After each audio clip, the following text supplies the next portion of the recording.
एक तारीख से शुरू होता और पहला बोलबम के गाना राकेश मिश्रा जी की आवाज में होता। तो नमस्कार दोस्तों, मैं आपका दोस्त विशाल। स्वागत है हमारे चैनल भोजपुरिया जहान में। आज के इस वीडियो में आप लोगों को एक विशेष बात पे जानकारी बताने वाले हैं। इस वीडियो में आप लोग को बता दें कि खेसारी लाल यादव के बहुत ही दिल के करीबी राइटर जिनका नाम पवन पांडे है, वो इस बार टीम में खेसारी लाल यादव के साथ बोलबम गीत लेके नहीं आ रहे हैं। तो ऐसा क्या कारण हुआ है कि खेसारी लाल यादव के इतने करीबी राइटर जो कि बोलबम गीत इस बार कोई भी उनका हल्ला जानकारी कुछ भी है ही नहीं। इसी के बारे में विशेष जानकारी आपका भाई इस वीडियो में आपको बताने वाला है। बस आप लोगों से रिक्वेस्ट है, वीडियो को अंत तक जरूर देखिएगा। चलिए शुरुआत करते हैं आज की जानकारी। आप लोगों को बताया जाए तो खेसारी लाल यादव के बहुत ही दिल के करीबी राइटर जिनका नाम है पवन पांडे, वो इस बार टीम से दूर दूर नजर आ रहे हैं। भाई आखिर क्या कारण है, कारण की तो पता अभी तक नहीं चली है, लेकिन कभी कभी पवन पांडे जी ऐसे ऐसे कुछ पोस्ट करते हैं अपने फेसबुक पर जिससे ये जरूर लगता है कि उनके मन में कुछ ना तो कुछ बहुत ही बड़ा चल रहा है। लेकिन यहाँ पर आप लोग को बता दें कि ये वही पवन पांडे हैं जो कि खेसारी लाल यादव को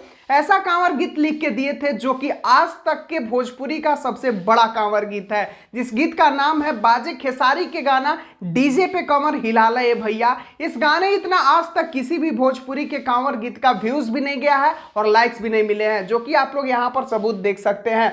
इस गाने को पवन पांडे जी लिखे थे और वही पवन पांडे आज खेसारी टीम से बाहर नजर आ रहे हैं। तो ये एक बहुत ही चिंता का विषय है कि इतने अच्छे राइटर हमारे खेसारी भैया के टीम से अगर अलग हो जाते हैं तो ये बहुत ही गलत बात होगा। और पवन पांडे जी अभी हाल में ही अपने ऑफिशियल चैनल पर एक वीडियो बनाकर जानकारी दिए हैं कि उनका बोलबम गीत इस बार किस किस सिंगर के साथ आ रहा है, जिसमें बहुत सारे भोजपुरी के तमाम सिंगरों का नाम उन्होंने लिया, लेकिन खेसारी लाल यादव भैया का जिक्र उनके वीडियो में मैंने नहीं सुना, जो कि मुझे बहुत ही बुरा लगा। और इसी कारण मैं इस वीडियो को बना रहा हूं कि अगर खेसारी भैया का पवन पांडे से कुछ मन मुटाव चल रहा है या पवन पांडे जी किसी बात को लेकर खेसारी भैया से नाराज है तो उनको जल्द से जल्द बनाया जाए और उनके लिखे हुए बोलबम गीत लाए जाए, क्योंकि वो बहुत ही जबरदस्त बोलबम गीत लिखते हैं। यही बात को लेकर मैं इस वीडियो को बना रहा हूं। अगर खेसारी भैया के टीम से कोई हमारे इस वीडियो को देख रहे हैं या खेसारी भैया का कोई ऐसे करीबी लोग देख रहे हैं तो प्लीज इस बात पर एक बार सर्वेक्षण आप लोग जरूर कीजिएगा। चलिए जनता जनार्दन का क्या राय है कि क्या पवन पांडे जी का बोलबम गीत इस बार आना चाहिए या नहीं आना चाहिए, आप लोग अपना राय कमेंट बॉक्स में लिख के जरूर बताइएगा।